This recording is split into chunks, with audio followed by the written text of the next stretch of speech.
Say you do borrow against your XRP holdings, what would be a good route to maintain what you borrowed per month aside from, say, work income? Most of the time when you leverage an asset, you're going to take that value and put it to work somewhere else to be able to generate more than whatever you're using to service the debt.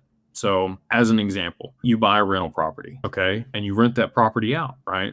But you might have a note on it. You put a down payment on it. Let's say, we're just going to go easy math here.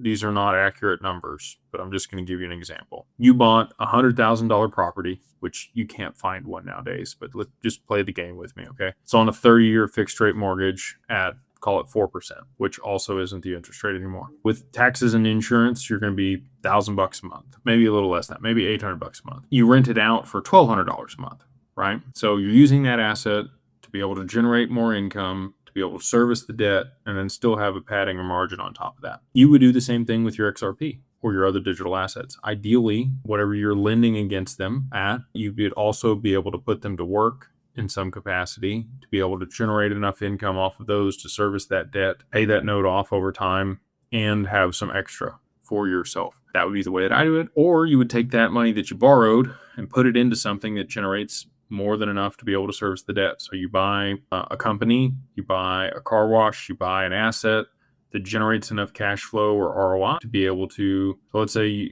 borrowed $100,000. Your monthly payment's at $1,000 a month because it's 12% interest over the year. Just, again, not perfect, but play the game with me. And then you take that $100,000 and you go put it in something that generates 20% a year. Maybe you put it in a private credit fund that pays 15%, okay? You're going to get a monthly distribution or quarterly distribution out of that credit fund. You're going to take whatever you need to service the debt, and then you keep the spread. So you're going to make an extra 3% because you borrowed at 12 and you're making 15, right? That's the way that I see a lot of people are going to be able to, borrow against it, service the debt, and have some extra income. If you do it against a life insurance policy, then you don't have to ever have to pay it back.